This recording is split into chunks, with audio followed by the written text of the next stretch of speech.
우리에게 주시는 하나님의 말씀 누가복음 1장 26절부터 38절까지 여러분들에게 읽어 드리겠습니다.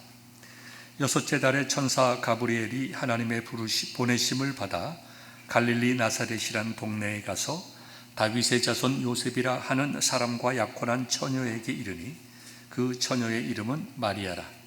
그에게 들어가 이르되 은혜를 받은 자여 평안할지어다. 주께서 너와 함께 하시도다 하니 처녀가 그 말을 듣고 놀라 이런 인사가 어찌함인가 생각하매 천사가 이르되 마리아여 무서워하지 말라. 내가 하나님께 은혜를 입었느니라. 보라 내가 잉태하여 아들을 낳으리니 그 이름을 예수라 하라. 그가 큰 자가 되고 지극히 높으신 이의 아들이라 일컬어질 것이요 주 하나님께서 그 조상 다윗의 왕위를 그에게 주시리니 영원히 야곱의 집을 왕으로 다스리실 것이며 그 나라가 무궁하리라. 마리아가 천사에게 말하되 나는 남자를 알지 못하니 어찌 이 일이 있으리이까.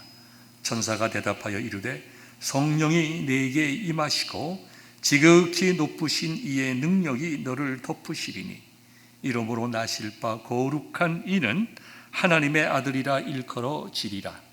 보라 내 친족 엘리사벳도 늙어서 아들을 배웠느니라.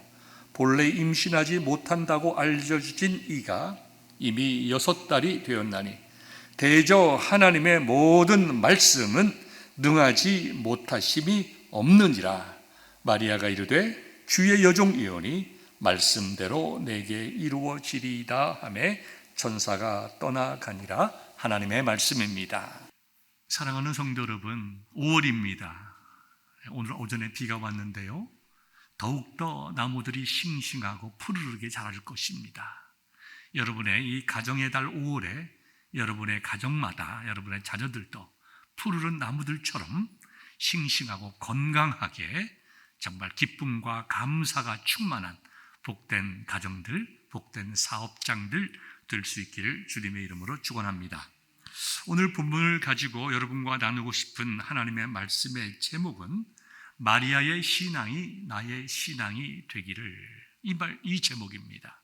우리 기독교에서는 마리아에 대한 이야기를 많이 하진 않습니다.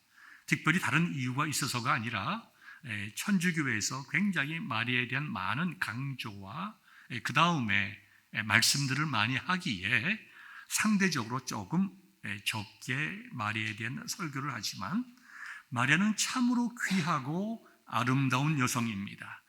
예수님의 모친이 될 만큼 그 마음이 순수하고 깨끗한 분이었음을 우린 성경의 여러 군데를 통하여 알 수가 있습니다.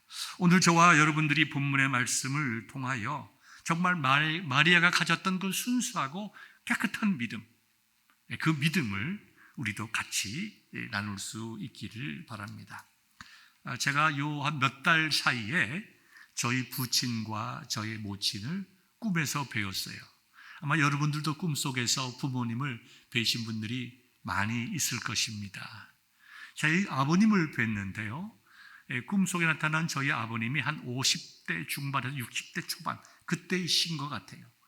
저희 부친이 굉장히 멋쟁이셨습니다. 70이 되셔도 늘 양복을 맞춰 입으시고 늘 조끼를 입으시고 코트를 입으셔도 나가서 맞춰서 이렇게 입으시고 중절 모자를 쓰고 다니셨습니다.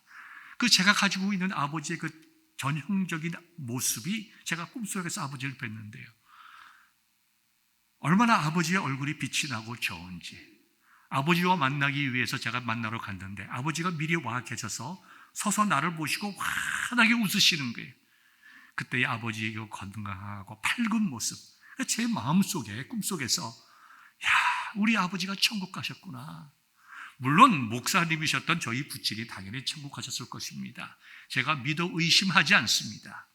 그러나 제가 마음속에 느끼고 믿고 또 그리워하고 천국에 가면 우리 아버님을 뵙게 되겠지 하는 그 소망보다 정말 꿈속에서 직접 아버님의 얼굴을 뵈니까 세상에 그날 마음이 얼마나 기쁜지 하루 종일 기뻐하고 아버지를 생각하며 눈물 흘렸던 기억이 납니다.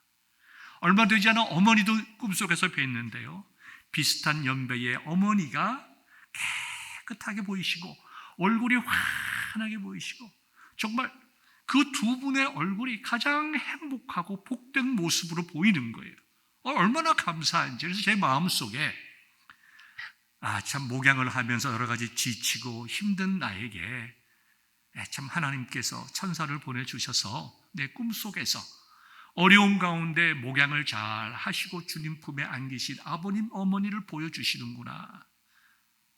나도 끝까지 정말 주님의 나라에 갈 때까지 내가 부모님처럼 잘 목양하고 주님 품에 안겨야지 하는 그러한 생각을 갖게 되었습니다.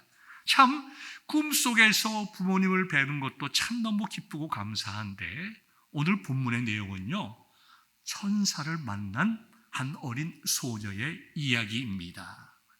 여기 나오는 마리아는 그 당시에 나이가 한 14살쯤 되었을 것입니다. 성경은 마리아가 이제 오늘 본문의 말씀에 나와 있는 천사의 수태고지를 들었을 때의 나이를 기록하고 있지는 않지만 성경학자들이 예수님 당시에 그 사회에서 여성들이 결혼하는 나이가 몇 세인가? 평균 연령이 13.5세입니다. 그러니까 한 13살에서 한 14살, 그때에 또 많으면 좀 15살, 이름은 12살, 이때의 나이에 여자들이 결혼을 했습니다. 지금으로 말하면 중학교 3학년 정도. 아마 여러분 딸들 가운데 젊으신 분들은 중학교 3학년 학생들이 있는지 모르겠어요. 아니면 고등학교 1학년 정도. 여러분 그 참 어린 이 처녀 마리아에게 하나님께서 보내신 천사 가브리엘이 나타났습니다. 이 가브리엘은요, 특별히 하나님의 메시지, 굉장히 중요한 메시지를 전할 때 하나님께 쓰임받는 천사입니다. 천사 가브리엘이 이제 다윗의 자손 요셉이라고 하는 사람과 약혼한 처녀에게 이르게 됩니다. 그리고 그 마리아에게 이렇게 인사를 합니다. 은혜를 받은 자여 평안할지어다. 주께서 너와 함께 하시도다. 이게 일반적인 은혜가 아니죠. 그 당시의 은혜는 샬롬입니다. 평안하십시오. 하나님의 평강이 여러분의 마음속에 또 가정 속에 있기를 소망합니다. 그런데 은혜를 말씀합니다. 은혜를 받은 자여 평안할지어다. 여러분 얼마나 당황했겠어요. 천사가 어떠한 모습으로 나타났는지 우리는 알 수가 없습니다. 성경에 자세한 기록이 없지만 분명한 것은 마리아가 자기가 만난 그분이 천사라는 것을 분명히 알고 있었다는 것입니다. 천사가 마리아에게 은혜를 받은 자여 평안할지어다. 주께서 너와 함께 하느니라. 이 놀라운 소식을 듣고 기뻐하고 고마워하기보다 마리아는 두려워서 떨었습니다. 그런데 천사가 다시 한번 말하죠. 마리아여 무서워하지 말라. 내가 하나님의 은혜를 입었노라. 그러니까 천사가 마리아에게 선포한 것은 마리아여 너는 하나님의 은혜를 입은 자다.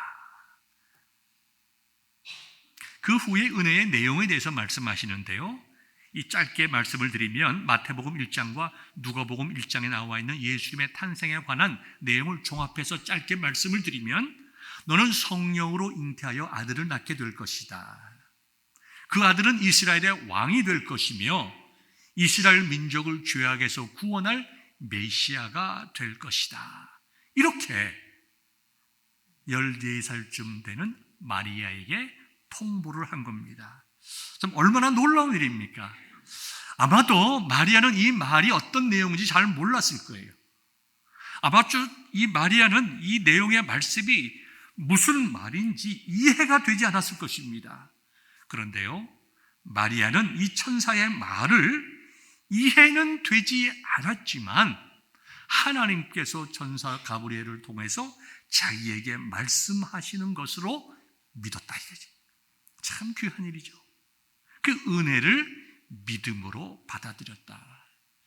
사랑하는 성도 여러분, 저와 여러분들은 다 은혜 받은 사람들입니다. 우리는 예수님을 낳지는 않았지만 우리의 마음속에 예수 그리스도를 모시고 있는 사람들이에요. 예수님을 우리의 마음속에 품고 살아가는 사람들입니다. 이것이 은혜지요.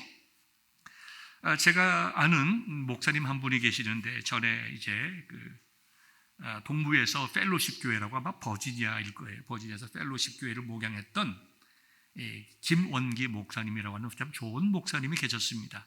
지금은 이제 은퇴하셨는데, 함께 미국에서 코스타를 섬길 때에 그분이 한번 설교를 하셨는데, 자신이 어떻게 예수님 믿고 목사가 되었는지를 이제 간증을 합니다.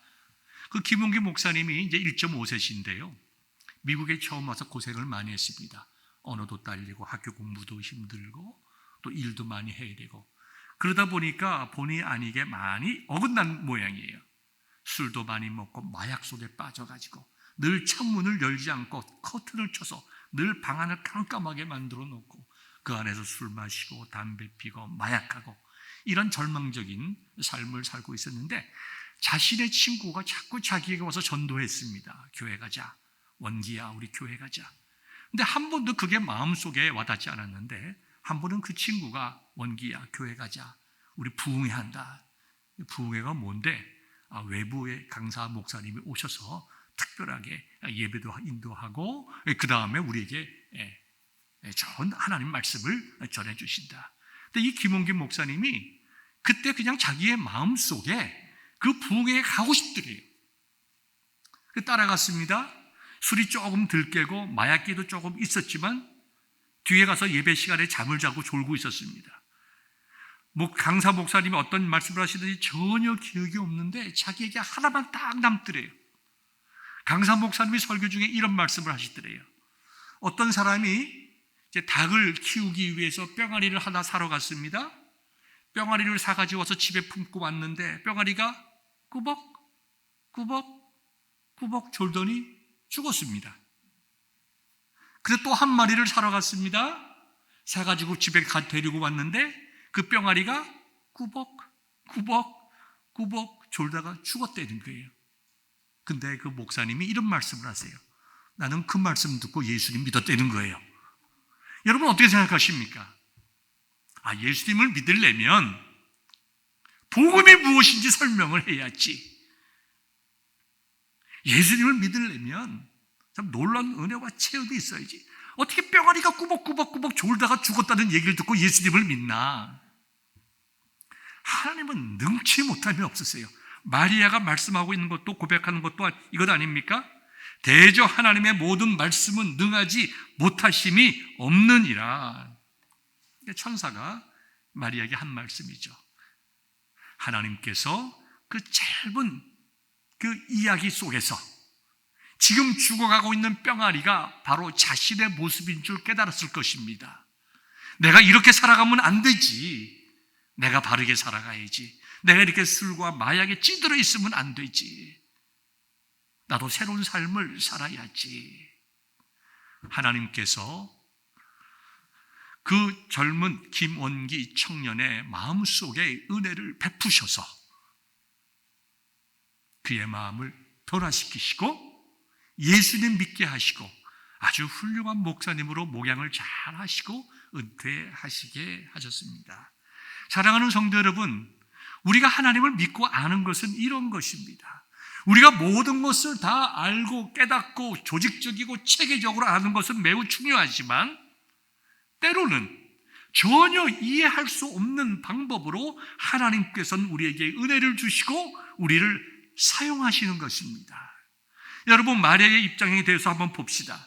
14살 먹은 소년, 그때야 지금의 14살보다 많이 성숙해져 있었겠지만 그의 앞에 다가온 천사가 네가 아들을 낳을 것이다.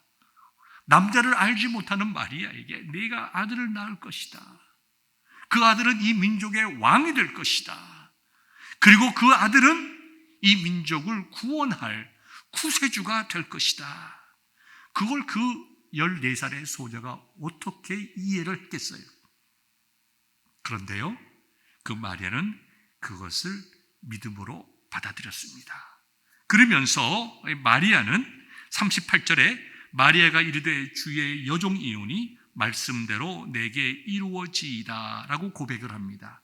우리는 이 수태고지를 통해서 우리는 무엇에 강조를 두기 쉬우냐 하면 마리아가 자기가 아들을 낳게 될 것이며 그 다음에 그 아기가 커서 이스라엘의 왕이 될 것이며 또 이스라엘 민족을 구원할 메시아가 될 것이다. 거기에 대한 믿음과 기쁨의 고백이다. 전혀 틀린 말이 아닙니다. 맞는 말씀입니다. 그러나 더 중요한 것은 마리아는 자신은 이해하지 못하지만 나에게 하나님의 은혜가 임하게 되었다라고 하는 것에 대한 신앙의 고백이 있는 거예요. 내가 하나님의 은혜 받은 자다. 그러니 나에게 베풀어 주시겠다고 약속하신 그 하나님의 은혜, 그것이 내가 낳을 아들이 왕이 되든 아니든 그런 것과 상관없이 하나님께서 나에게 베풀어 주시겠다고 하신 그 은혜가 나에게 이루어지기를 간절히 원하고 소망했다는 것입니다. 사랑하는 성도 여러분, 저와 여러분들도 마찬가지입니다. 우리가 중요한 것은 내가 하나님 앞에서 은혜를 받은 자라는 것을 깨닫고 그 은혜를 더 깊은 은혜를 사모하는 것이. 마리아는 자신이 하나님의 특별한 은총을 받을 만한 특별한 조건이 없음에도 자기가 그 은혜를 받은 것을 찬양했어요. 이어서 이제 누가복음 1장 46절부터 보면 마리아의 찬가가 나옵니다. 마리아의 찬송이죠. 제가 읽어드리겠습니다. 46, 47, 48절, 그 다음에 54절을 읽어드리겠습니다. 55절까지. 마리아가 이르되 내 영혼이 주를 찬양하며 내 마음이 하나님 내 구주를 기뻐하였음은 그의 여종의 비천함을 돌보셨음이라. 보라, 이제 후로는 만세에 나를 복이 있다 일컬으리로다. 그 다음에 54절과 55절입니다. 그 종 이스라엘을 도우사 긍휼히 여기시고 기억하시되 우리 조상에게 말씀하신 것과 같이 아브라함과 그 자손에게 영원히 하시리로다. 나는 비천하다. 나는 하나님의 은혜를 받을 만한 특별한 이유가 없다. 나는 정말 가난한 동네에 살고 있는 보통의 소녀이지만 하나님께서 나에게 은혜를 베푸신다고 하니 참으로 감사합니다. 나를 통하여 정말 하나님의 은혜가 이루어지기를 원합니다. 특별히 나를 통하여 이 나라를 구원할 메시아가 나온다고 하시니 하나님께서 이스라엘 백성을 구원하시겠다고 하신 그 구원의 사건이 이루어지게 하여 주옵소서.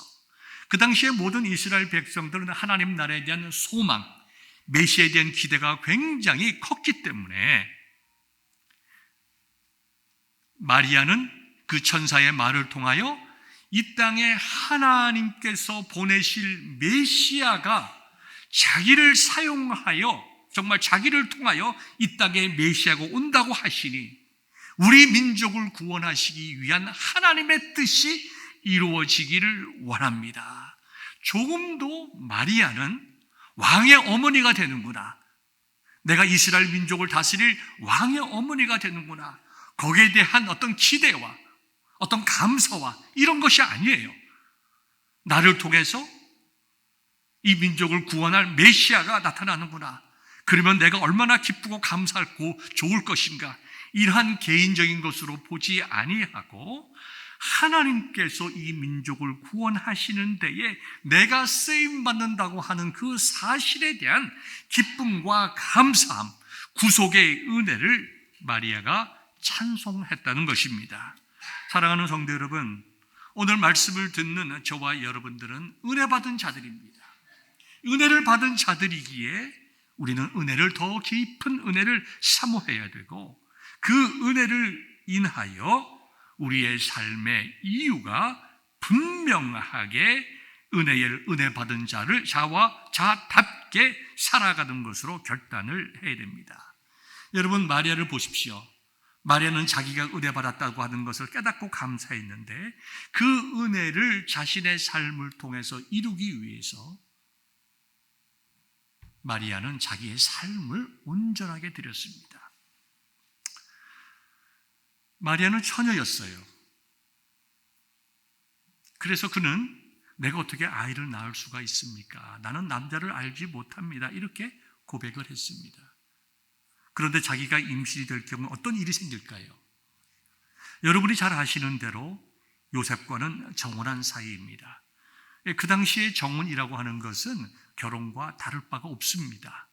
이미 두 사람이 양가 부모 안에 허락 안에 결혼하기로 결정하고 보통 한 1년 동안 여성은 또 집중적으로 가사를 배우고 남자는 결혼식을 하기 위해서 돈을 모으는 그 일에 집중을 했습니다. 특별하게 간음이라든가 아니면 어떤 질병이라든가 도무지 용납할 수 없는 영적으로 아니면 사회적으로 용납할 수 없는 일들이 발생하지 아니하는 한 그것은 깨지는 것이 아닙니다. 어떻게 보면 이 시대에 가장 맞게 말하면 법적인 결혼은 아니지만 사실혼이었다. 함께 사는 것은 아니지만 그와 같이 굉장히 구속력이 강했습니다. 그렇기 때문에 정혼한 후에 자기가 아이를 가졌을 경우에 어떤 일이 생길까요? 자기의 약혼자인 요셉으로부터 당연히 버림을 받게 될 것입니다. 요셉이 자기 약혼녀 마리아가 아이를 가진 것을 깨달았어요. 그래서 어떻게 했죠? 참 좋은 청년이었어요. 조용히 마리아를 어렵게 하지 않고 조용히 그 관계를 정리하려고 했어요.